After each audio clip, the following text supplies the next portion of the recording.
YCP MP Mithun Reddy ఏ క్షణమైనా arrest అయ్యే అవకాశాలు ప్రస్తుతం అయితే కనిపిస్తున్నాయని చెప్పుకోవాలి. తాజాగా ఆయన ముందస్తు బెయిల్ పిటిషన్ సుప్రీంకోర్టు, హైకోర్టు తిరస్కరించడం, మరోపక్క ఏదైతే ఆయన ఈరోజు సిట్టు కార్యాలయానికి విచారావడం, ఇవన్నీ కూడా చూసుకుంటే అరెస్టు పక్కనేనా అన్న సమాధానం మాత్రం లభిస్తున్నటువంటి పరిస్థితి. మొత్తానికి ఇదే అంశానికి సంబంధించి మరిన్ని విషయాలు తెలుసుకోవడానికి మనతో ఉన్నారు సోషల్ యాక్టివిస్ట్ శ్రీలీల గారు. మేడం నమస్కారం అండి.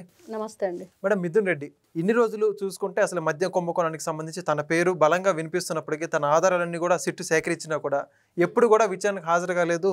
అనేక సందర్భాలంతా కూడా సుప్రీంకోర్టులో, హైకోర్టులో బెయిల్ పిటిషన్ ముందస్తు బెయిల్కి అప్లై చేసుకోవడం జరిగింది. ఇప్పుడు ఏ దారి కనపడక మొత్తం అన్ని దారులన్నీ మోసపోవడంతో ఈరోజు తనంతట తానే ఈ యొక్క సిట్ అధికార కార్యాలయానికి వస్తున్నట్టుగా సమాచారం ఇచ్చారు. మరి ఏం జరగబోతుంటారు ఈ రోజు విచారణలో భాగంగా? ఇతను నిజంగా మీరు అన్నట్లుగా అన్ని దారులు కూడా అన్ని దొడ్డిదారులు అనాలి. నిజంగా ఆ దొడ్డిదారుల్లో ఎలాగైనా సరే తప్పించుకోవడానికి ప్రయత్నం చేసిన అతనికి ఖచ్చితంగా మీరు ఇదిగో ఈ రహదారిలో రావాల్సిందే, వచ్చి దానికి సమాధానం చెప్పవలసిందే అని చెప్పేసి సిట్టు చాలా పగడ్బందీగా అన్ని వైపులా కూడా ఉచ్చు గట్టిగా బిగించింది ఈ విషయంలో, ఇతని విషయంలోని కరెక్ట్గా మనకు అర్థమైపోతుంది. ఎందుకంటే సుప్రీంకోర్టు, హైకోర్టు రకరకాల ప్రయత్నాలన్నీ కూడా చేశాడు. ఎక్కడా కూడా ఎవరికి కూడా అంటే తప్పించుకునే ప్రయత్నమే, ఎక్కడ చూసినా తప్పించుకునే ప్రయత్నమే. భారీ మొత్తంలో ఇతని యొక్క కంపెనీలకు డబ్బు కానివ్వండి, ఇద్దరు తండ్రి కొడుకులు చేసింది ఏం తక్కువ కాదు. ప్రతి ఒక్క విషయంలో వీళ్ళిద్దరు హవా మామూలుగా నడవలేదు.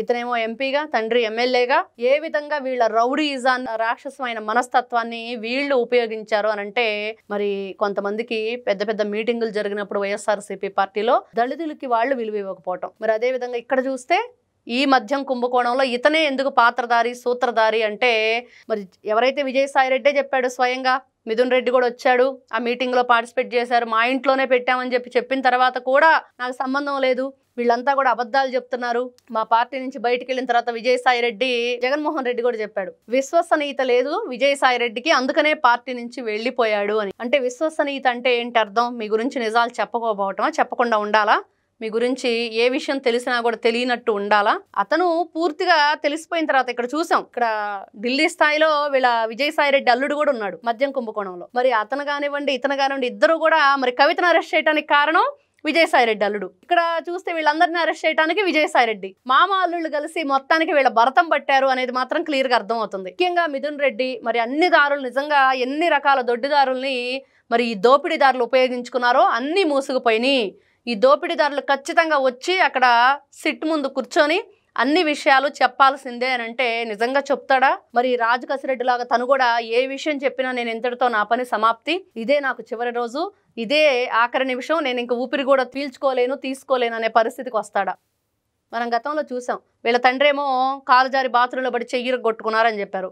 మొన్న బాగానే వచ్చాడు, మరి అక్కడ మామిడికాయలు ట్రాక్టర్లతో తొక్కించారు కదా, ఆ రోజు బాగానే ఉన్నాడు. ఈ తొక్కించడం ఎలాగనే ప్లాన్ అంతా అతనే వేశాడు, అతనికి సంబంధించిన మనుషులు ఇవన్నీ చేశారని తెలుస్తుంది. కానీ ఇక్కడ మిథున్ రెడ్డి తండ్రి కొడుకులు ఇద్దరు కూడా ఆగంతకులు. వీళ్ళు ఎక్కడా కూడా నిజాలు చెప్తారంటే వీళ్ళు ఏమాత్రం లొంగే పిండాలు కాదు, వీళ్ళు మొండి పిండాలు అనేది మాత్రం క్లియర్గా అర్థమవుతుంది. ప్రజలందరూ ఇదే చర్చించుకుంటున్నారు, నేనంతా సోషల్ మీడియాలో ఇదే. నిజంగానే మిథున్ రెడ్డి వస్తాడా? ఒకవేళ వస్తే నిజం చెప్తాడా? నిజం చెప్తే నిజంగానే నిజం చెప్తున్నాడా? అది నిజమేనా అనేది కూడా ఇక్కడ క్వశ్చన్ మార్క్ అనమాట. అతను ఏ విషయం చెప్పినా కూడా అది నిజమా అబద్ధం అనేది. మనం గతంలో ఎంతమంది వైఎస్ఆర్సీపీ పార్టీ వాళ్ళని చూసాం, ఏది చెప్పినా కూడా దాని వెనక ఏముండిద్ది అంటే నిజం చెప్పరు వాళ్ళు, అబద్ధమే, తెలియదు, గుర్తులేదు, మర్చిపోయా, తర్వాత గుర్తు రావట్లేదు, గుర్తు చేసుకోవడానికి ట్రై చేస్తున్నా కూడా నాకు ఏమీ గుర్తుకు రావట్లేదు.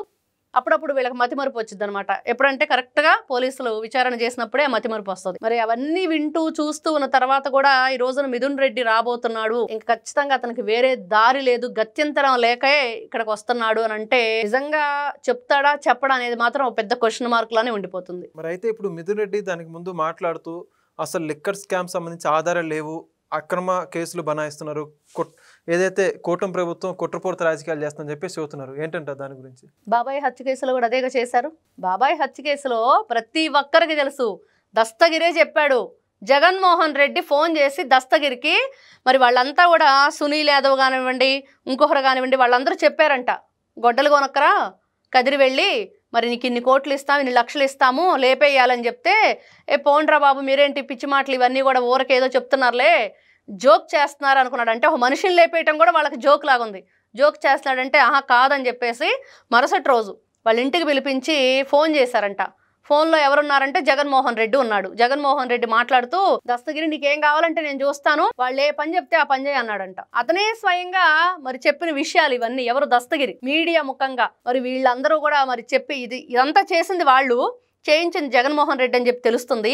అయినా కూడా వాళ్ళ పేపర్లో రాసింది ఏంటి? నారాసుర రక్త చరిత్ర. ఇప్పటి వరకు కూడా చంద్రబాబు నాయుడు గారు అదే మొత్తుకుంటున్నారు. ఎంత తప్పట అడిగేశాము, ఎంత మోసపోయాము, ప్రజలందరినీ వీళ్ళు మోసం చేశారు, నారా చంద్రబాబు నాయుడు గారితో సహా. ఎంత విజనరీ లీడర్ ఆయనే చెప్తుంటారు. ఒకవైపు నేను వింటూనే ఇంకోవైపు ఆలోచించుకుంటూ ఉంటాను ఇది నిజమా కాదా అని. కానీ ఇక్కడ చూస్తే వైఎస్ వివేకానంద రెడ్డి హత్య కేసులో మరి నారాసుర రక్త చరిత్రని సాక్షాత్తు నారా చంద్రబాబు నాయుడు గారి చేతిలో కత్తి పెట్టేసి ఇతనే చంపించాడని ఒక ప్రాపకాండ చేసి జగన్మోహన్ రెడ్డి ఏ విధంగా మేమేమి ఎరగము, అసలు మేము చాలా చిన్న పిల్లలము, అమూల్ బేబీలు అని చెప్పుకుంటారు. కానీ ఇక్కడ చూస్తే ఇప్పుడు మద్యం కుంభకోణంలో అదే పాట, పాడిందే పాట, పాత పాట పాడుతూనే ఉంటారు. వాళ్ళకి అదే పని.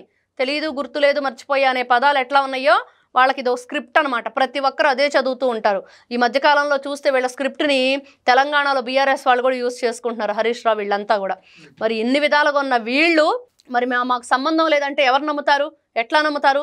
కీలక ఆధారాలతో సహా ఈ రోజున సిట్ ప్రతి ఒక్కటి కూడా కోర్టుకి ఇస్తుంది కాబట్టే ఇంకా కీలక దశకు వచ్చింది కేసు. ఖచ్చితంగా నీకు బెయిల్ ఇవ్వటం కుదరదు అని మిథున్ రెడ్డికి చెప్పిన తర్వాతే ఏమీ తోచక ఇంకా ఆలోచించాడు. అంటే ఈ రోజున అతను ఎందుకు హాజరవ్వలేదంటే దానికి ఏంటంటే ఎలా తప్పించుకోవాలి. గతంలో మనం వీళ్ళ కేసులన్నీ విన్నాం. ఇప్పుడు ఎవరైతే లోపల ఉన్నారో 11 మంది, వీళ్లతో పిఎస్ఆర్ ఆంజనేయులు ఫస్ట్ రాజకేశ్ రెడ్డి దగ్గర స్టార్ట్ అయినప్పుడు అసలు ఎందుకు ఇతను విచారణకు హాజరవ్వట్లేదంటే మా లీగాలిటీ ఉన్న పాయింట్లన్నీ కూడా మేము యూజ్ చేసుకున్న తర్వాత, మా లీగల్ ఒపీనియన్ తీసుకున్న తర్వాత ఇవన్నీ కూడా మేము ఎలా హాజరవ్వాలి ఏంటని చెప్తానని చెప్పి అతను ఒక వాయిస్ మెయిల్ పంపించాడు. ఏంటి ఇలా మాట్లాడుతున్నారంటే పిఎస్ఆర్ ఆంజనేయుల ఆధ్వర్యంలో వీళ్ళందరికీ కూడా ట్రైనింగ్ నడుస్తుంది, ఎలా తప్పించుకోవాలి.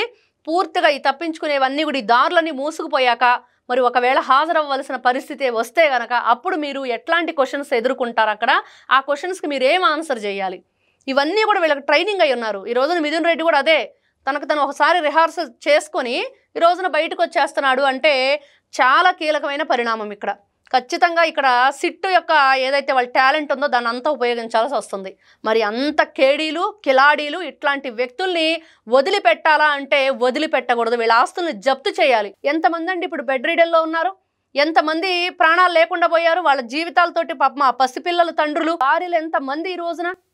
మరి ఆ ఉసురు ఊరకని వదిలిపెట్టిద్దా వీళ్ళని? వీళ్ళ ఆస్తులు జప్తు చేసి ఆ పేద ప్రజలకి పంచాల్సిందే. అదే కోరుకుంటున్నారు ఈ రోజున ప్రతి ఒక్కరూ. అది మాత్రం జరిగి తీరాలి. ఇంకా రెండో వారు ఇట్లాంటి పిచ్చి పనులు చేసి ప్రజల జీవితాలతో వాళ్ళ ప్రాణాలతో చెలగాటాలు ఆడితే కనుక మన జీవితం అంతటితో పరిసమాప్తమే అనే ఒక గుణపాఠాన్ని ఈ రోజున ఏదైతే ఈ మద్యం కుంభకోణం ఉందో దీని ద్వారా ప్రజలందరికీ కూడా తెలియజేయాల్సిన బాధ్యత ఈ రోజున కూటమి ప్రభుత్వం మీద ఉంది. Thank you madam. నమస్తే. Please subscribe to Leo News for more videos.